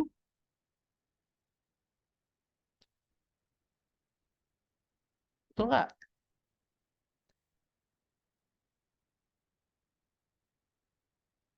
Halo? Betul nggak? Ini kan C-nya kita turunkan, artinya nilai ini mengecil kan ya? Mengecil kali kali nilai tetap, pasti hasilnya lebih kecil. Setuju? Setuju, Pak. Setuju. Setuju nggak? Halo? Oi, Setuju, Pak. setuju ya? Setuju, Pak. Nah, maka kita tahu nanti gesernya kemana kalau Q kecil dari K? Ke Ke kanan. Nah, ke kanan. Makanya kita tahu, oh, geser ke kanan berarti ke arah pembentukan si C. Makanya kalau waktu SMA kan gitu, kalau dikurangi geser ke arah dia, gitu kan ya? Itu sebenarnya dari Q dan K tadi. Paham? Paham, Pak. Paham ya? Nah, gitu juga. Jadi dengan Q dan K ini kalian akan mudah sekali. Misalnya lagi, jika D-nya dinaikin, geser kemana? D dinaikin berarti Q-nya besar dari K. Berarti geser ke kiri. Setuju? Betul Setuju, nggak? Pak. Kalau A-nya dinaikin, geser kemana? Kita lihat Q sama K-nya gimana.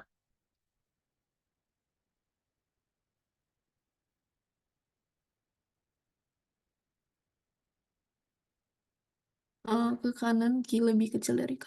Salah dong. Kalau A-nya dinaikin, ada nggak dalam kesetimbangan pengaruhnya? Nggak ngaruh, Pak. Tidak pengaruh. Kenapa? Kan nggak ada A di sini.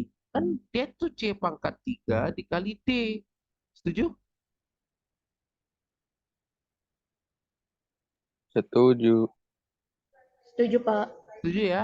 Jadi Q-nya sama dengan K. Geser kemana? Ya nggak kemana-mana gesernya. Paham? Halo, Paham, Pak. paham ya? Paham, Nah, Pak. sekarang oke, cakep. Sekarang gimana kalau kasusnya itu adalah kalau alah, alah, alah, alah, alah. Kalau volume wadah gua naikin gimana? Pengaruh nggak pada C kalau volume wadahnya dinaikin? Nggak ngaruh kan? Karena air mau eh larutan gula 100 mili mau di wadah satu teko juga 100 mili isinya. Setuju? Nggak ada Setuju, pengaruh Pak. kan ya? Gimana kalau D si gas? Pengaruh nggak kalau wadahnya dipindahin? Ingat sifat gas itu ngapain? Mengisi seluruh ruang kan ya? Berarti kalau wadahnya dipindahin ya konsentrasinya juga berubah. Betul nggak? Halo? Betul, Pak. Betul ya? Kalau volume wadahnya dinaikin, berarti gimana dengan kasus si D-nya? Akibatnya apa? D-nya akan naik apa turun?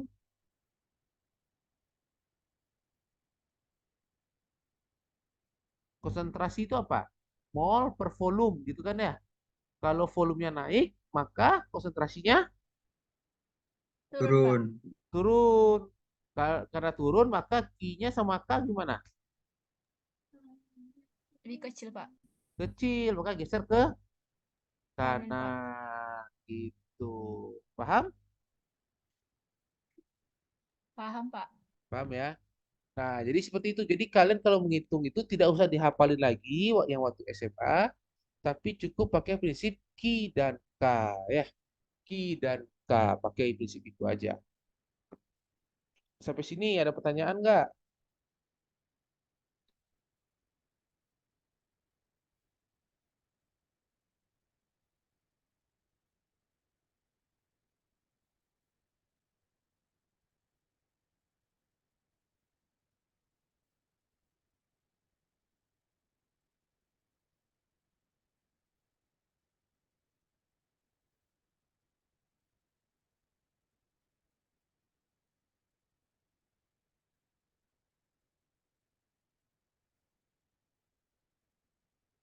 Halo, ada pertanyaan?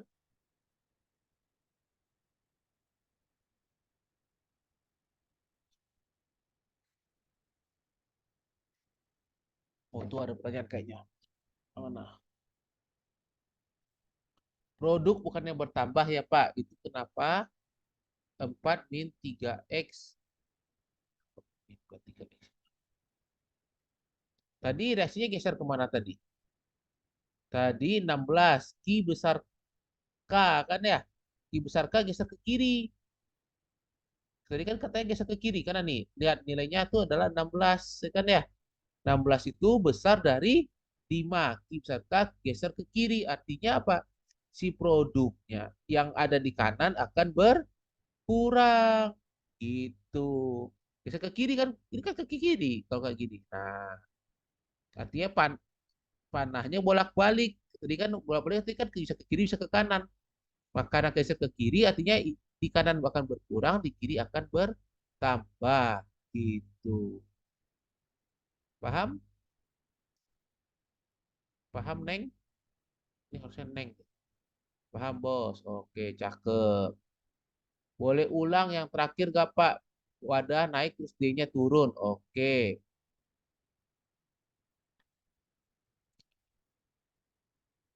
Kalau kita lihat misalnya nih, volume wadah. Volume wadah itu hanya pengaruh untuk gas. Ingat ya, volume wadah itu hanya pengaruh untuk gas. Jadi si D-nya gimana? Kalau cara konsentrasi, konsentrasi itu apa? Mol per volume gitu kan ya. Jadi ketika volumenya naik, maka konsentrasinya akan turun. Kalau konsentrasinya turun, nah gimana? Q-nya. Q-nya akan kecil dari K kan? Karena kan ini D-nya di sini. Kalau ini turun ya nilainya juga ikutan turun. Paham?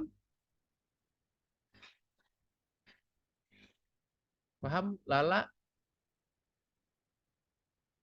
Lala, lala, lala. Paham? Siapa? Oke. Ada lagi pertanyaan? Mau tanya, Pak. Yuk. Kalau misalnya kita dikasih data dari beberapa kali titrasi, terus didapat nilai beragam nilai dari uh, key-nya, terus untuk mencari KC-nya itu gimana ya, Pak? Hah? Hah? Kok ada titrasi dan kaca tiba-tiba? Gue bingung. Eh, iya, kayak dari ada dikasih titrasi, terus titrasi ya titrasi beberapa tabung gitu dengan senyawa yang sama gitu, Pak. Terus eh, dikasih juga dari beberapa tabung itu kan nanti dapat nilai Q-nya gitu, Pak. Terus disuruh nyari KC-nya gitu. Cari K-nya. Cari. Enggak lah. Itu dari beberapa titrasi itu, semua itu dapat nilai K itu. Iya, Semuanya Pak. dapat Terus nilai kan K. itu ada beragam. Antara Jadi lain. cara kita nentuinnya gimana, Pak? Antara lain. Antara lain.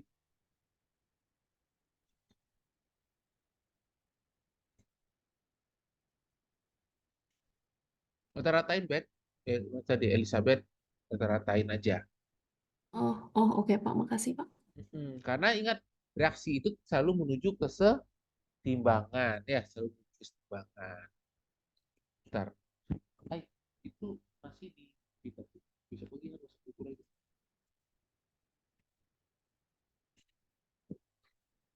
Dicuci sekali biar bisa lebih bisa.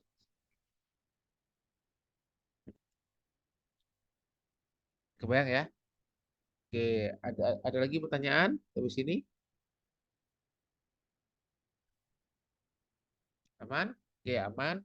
Dan kita masuk ke bab terakhir,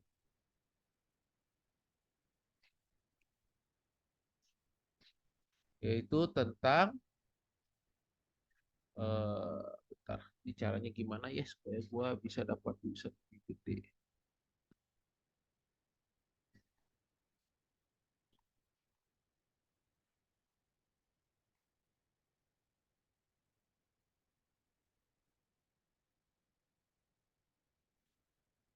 Nah, sekarang kita masuk ke termo. Benar nggak ya? Masuk masuk ujian kan termodinamika nih? Masuk nggak? Masuk, Pak. Masuk ya. Gua lupa saya kok nggak ngajar bagian minggu awal, gua baca ngajar minggu akhir. Oke, termodinamika ini di sini yang perlu direview bahwa ada 3 hukum termo. Pertama itu hukum termo 1 bilangnya apa? Bahwa energi itu kekal. Artinya apa? Tidak bisa diubah-ubah gitu kan ya. Tidak bisa diubah-ubah. Bisa diubah-ubah tapi tidak bisa hilang atau diciptakan. Kan ya? Nanti dari sini maka persamaan adalah delta U sama dengan Q plus W. Delta U itu apa ya? Delta U itu adalah energi dalam, Q itu adalah kalor, W itu adalah kerja. Gitu kan ya? Betul? Gitu perkataan dosennya. Betul, Pak. Betul ya? Nah, perjanjiannya apa? Yang perlu kalian ingat bahwa nilai Q dan W akan positif ketika dia masuk ke sistem. Ketika dia keluar dari sistem, dia akan bernilai negatif. Jadi kata kuncinya adalah masuk atau keluar sistem. Ketika dia masuk sistem, mau Q, mau W, maka dia positif. Kalau keluar negatif. Misalnya nih, kalian pernah masak apa ya? Indomie lah, masak Indomie, gitu kan ya. Sistemnya adalah Indomie. Sistemnya Indomie, maka langkah pertamanya adalah panasin air, betul nggak? Setuju? Setuju. Pakai panci, panasin air. Q-nya berapa? Q-nya masuk apa keluar?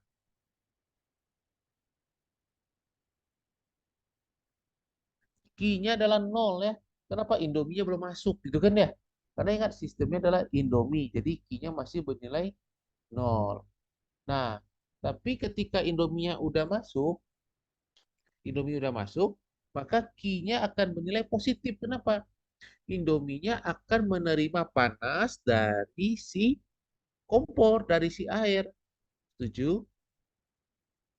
Setuju, Pak. Setuju, Pak. Maka untuk sistem Indomie, Q-nya positif. Nah, ketika kalian masak, nanti Indominya tuh ngembang, betul nggak? Betul, ngembang? Betul, Pak. Nah, ketika dia ngembang, artinya itu seolah-olah si Indomie itu merasa dia mendorong supaya dia membesar. Betul nggak? Seolah-olah dari dalam dia mendorong keluar sehingga dia membesar. Betul nggak? Betul, Pak. Nah, itu maka W-nya kerjanya adalah negatif. Kenapa? Indominya mendorong supaya dia membesar. Maka W-nya bernilai negatif. Sedangkan ketika dia mengecil, artinya ketika suatu sistem mengecil ukurannya, maka dia W-nya bernilai positif. Kenapa? Karena seolah-olah digencet, gitu kan, dipencet dia biar lebih kecil. Bisa dipahami ya, kapan positif, kapan negatif? Halo, bisa dipahami? Bisa, Pak. Bisa, Oke, Pak. hukum Iya, termo. Pak. Oke, saya lanjut ke hukum termo 2. Hukum termo 2 bilangnya apa? Alam semesta itu menuju ketidakteraturan, kan ya? Artinya apa? Suatu sistem bila berlangsung di alam semesta itu maka dia menuju ketidakteraturan. Apa itu ketidakteraturan? Itu kita lambangkan sebagai S. S itu adalah entropi. Jadi entropi itu menunjukkan derajat ketidakteraturan. Kalau dia bernilai positif, tandanya dia itu adalah tidak teratur. Kalau dia bernilai negatif, berarti dia teratur. Jadi kalau makin positif nilainya, makin teratur, makin negatif mungkin tidak teratur. Dari HP. Kamar. Tadi dipegang. Tadi udah. Nah, jadi itu entropi itu menunjukkan derajat ketidakteraturan. Paham ya? Nah, nanti di sini persamaannya itu adalah delta S lingkungan ditambah delta S sistem itu akan selalu besar dari nol. Artinya apa? Menuju tidak teratur. Baru prosesnya itu bisa berlangsung. Nah, ketika kita cuma menghitung seperti ini, rumusnya jadi susah dipakai kan ya. Nanti kalian baca sendiri cara penurunannya gimana di buku. Nanti akan didapatkan persamaan ini. Delta G sama dengan delta H sistem. Di sistem juga ya. Kurang T delta S sistem.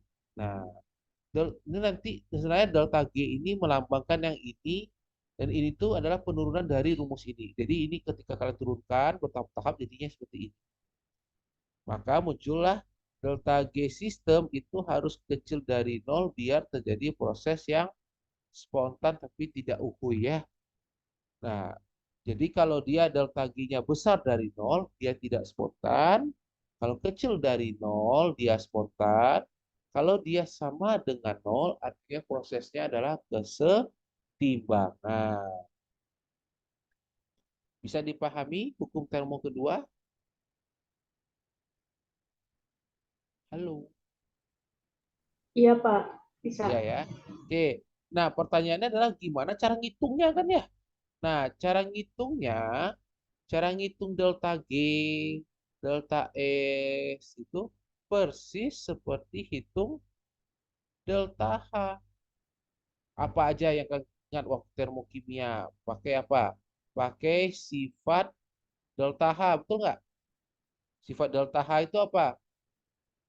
Kalau ada reaksi, oh ya sekalian sama Si K ya, lupa tadi kesetimbangan. Kan nggak ingetin.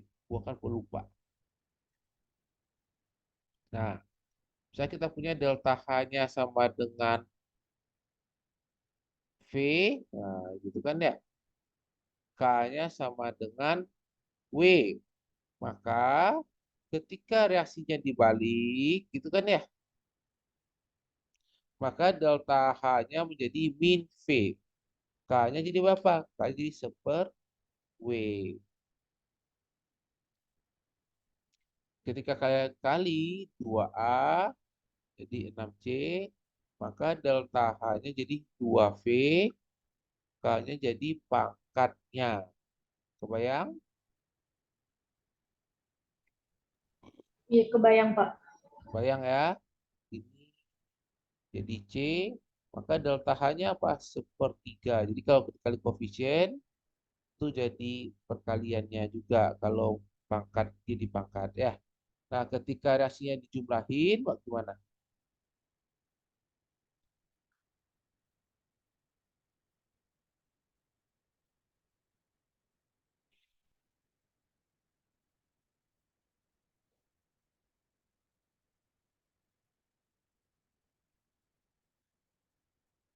Nah, ini maka kalau kita punya A kesetimbangan E, artinya kan ini ditambah yang ini kan reaksinya, tambah kan?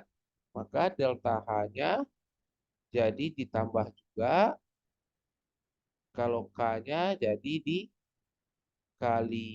Paham? Bisa dipahami? Itu sifat-sifatnya. Nah, bisa pertama ngitungnya adalah pakai sifat.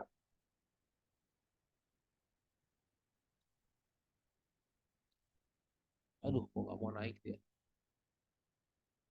Ini nama kalian kocak-kocak ya. Tadi ada Pak Kumis, apa tadi?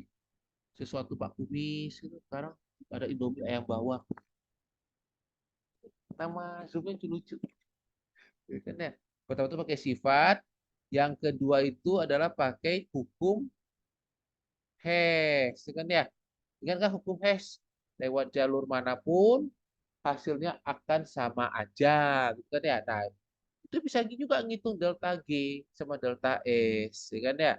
Berikutnya lagi, yang terakhir adalah ngitungnya berdasarkan apa? Kalian bisa hitungnya? Berdasarkan delta HF produk, kan ya? Kurang delta HF reaktan. Nah, ini sama juga persis, ya kan ya? Jadi kalian bisa, kalau delta G gimana, Om? Nah, delta H-nya tinggal ganti jadi H-nya jadi G. Kebayang ya? Jadi pokoknya pakai cara yang biasa kalian hitung delta H saat semester 1, pakai lagi sekarang untuk hitung pada semester 2 untuk hitung delta G dan delta S. Nah, nanti delta H-nya dapat, delta S-nya dapat, delta G-nya gimana? Itu tadi pakai delta G sama dengan delta H min T delta S. Pakai itu. Bisa dipahami? Oh ini ada Bisa, Pak. saya ada pertanyaan ini. Eh, delta G itu apa ya Pak ya? Delta G itu adalah energi bebas Gibbs. Itu lambang yang digunakan untuk menunjukkan kespontanan dari reaksi. Kalau nilai delta G-nya itu bernilai negatif, nanti setelah dihitung-hitung, maka itu artinya prosesnya itu akan berlangsung spontan secara termodinamika. Jadi delta G itu cuma lambang aja untuk menandakan kespontanan reaksi ya. Oke, ada lagi pertanyaan?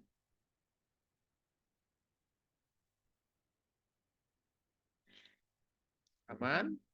Nah, dari sini nanti muncul lagi ada namanya hukum termo 3.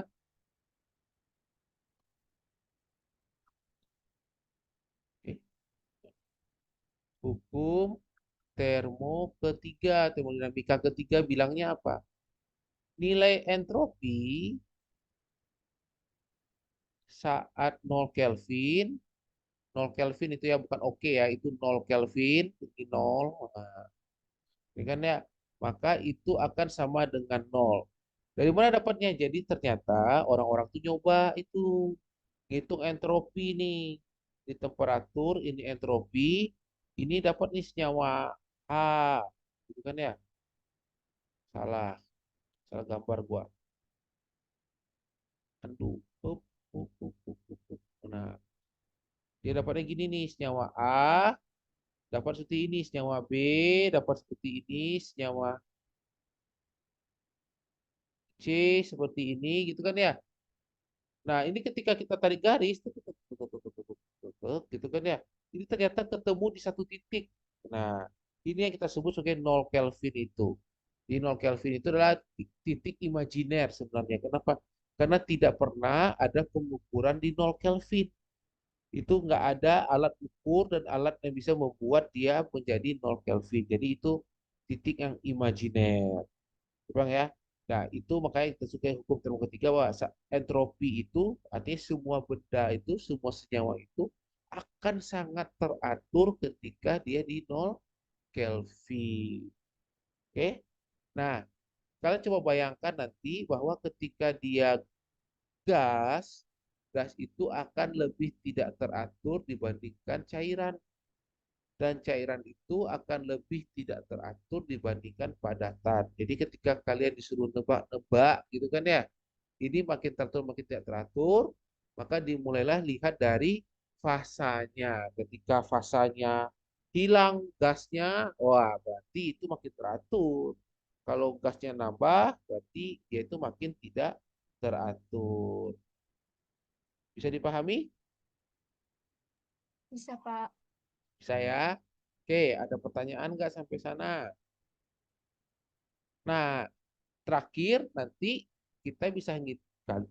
Oh kita, kalian aja ya. Ya kan ya. Kalian bisa ngitung juga nanti kalau diketahui ada namanya energi ikat. Nah, jadi setiap atom-atom itu saja H, OH, O double O dan teman-temannya itu semua itu punya energi ikat tertentu. Energi ikat itu apa? Energi yang dibutuhkan untuk memutuskan ikatan ini.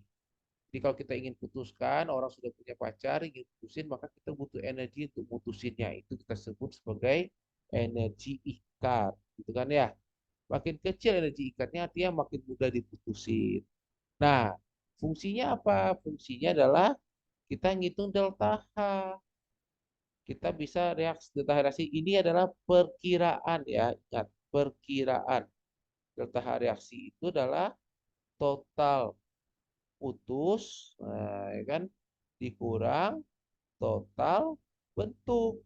Jadi kalau kalian ingin membentuk reaksi dengan seseorang yang sudah punya pasangan, kalian itu harus putusin dulu, gitu kan ya, baru ada kurangi pembentukannya. Maka selisihnya itu disebut sebagai delta H reaksinya. Dan ingat, nilai sana adalah nilai hanya perkiraan, bukan nilai sebenarnya. Nilai sebenarnya yang mana? Itu ya kayak ngitung yang tadi pakai sifat-sifat dari sifat-sifat dari delta H tadi. Nah, itu cara ngitung yang benar pakai itu. Sedangkan pakai energi ikat ini hanya perkiraan saja. Kenapa perkiraan? Karena ikatan CH itu tidak sama untuk berbagai senyawa. Data di buku itu di rata-rata dari beberapa senyawa, gitu kan ya. Jadi bukan nilai yang sebenarnya. Dan ingat lagi, saat kalian membuat reaksi untuk energi ikat, semua fasanya harus gas. Untuk kalau ngitung delta H pakai energi ikat, semua fasanya harus gas. Kalau belum gas gimana? Gaskan, ya kan ya? Gaskan. Caranya gimana digaskan?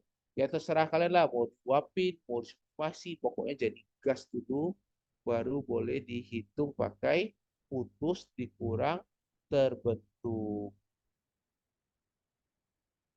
Paham? Halo, paham? Paham, Pak. Paham ya? Ada pertanyaan? Seperti biasa kita cuma cukup waktu untuk mengulang materi tanpa buang soal. Materi sepanjang 1,5 semester diucapin dalam 2 jam. Rasain kalian. Ada pertanyaan? Nggak ada? Oke, kalau nggak ada pertanyaan, nanti jangan lupa kerjain soal-soal latihan. Terserah kalian kerjain soal latihan yang mana. Baca-baca lagi, pinjam lagi catatan temannya yang dosennya rajin membahas soal, gitu kan ya. Buat dikerjain sendiri. Dan itu jadikan referensi untuk ngetes kalau itu udah benar kerjain atau enggak, bukan jadi bahan latih, bukan bahan nyalin ya. Karena ujian itu nggak akan sama dengan yang kalian temukan sana. Mau minta soal latihannya dong Pak. Grace, kamu kemana aja?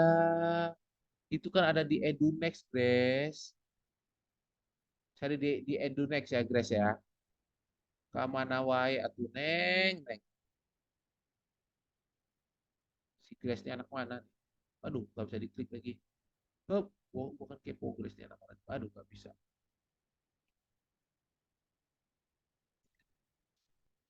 Minta temannya boleh, cek di EduNext juga ada, Grace. Kan Grace sudah bergabung kan ya di grup EduNext yang semua jurusan, semua jurusan ya, semua jurusan udah ada ya. Nah, di sana tuh ada di upload. Kalau nggak ada pinjam tuh ke kelas gua kelas berapa ya? FTS LK 26 sama SITHR K29 ya. Itu ada soal latihan di sana. Oke Pak, makasih ya, sama-sama. Ada lagi pertanyaan para Neng Gelis dan para jejaka ganteng? Nggak ada? Kalau nggak ada, Din, mau sepatah penutup atau langsung dibubarkan, Din? Mana Dina? Dina. Wah, sepertinya Dinanya sudah hilang. Kalau Dinanya sudah hilang, ya silakan membubarkan diri masing-masing. Jangan lupa istirahat, jangan terlalu banyak belajar ya. Nanti pusing pas ujian sakit kan ya. Belajar secukupnya.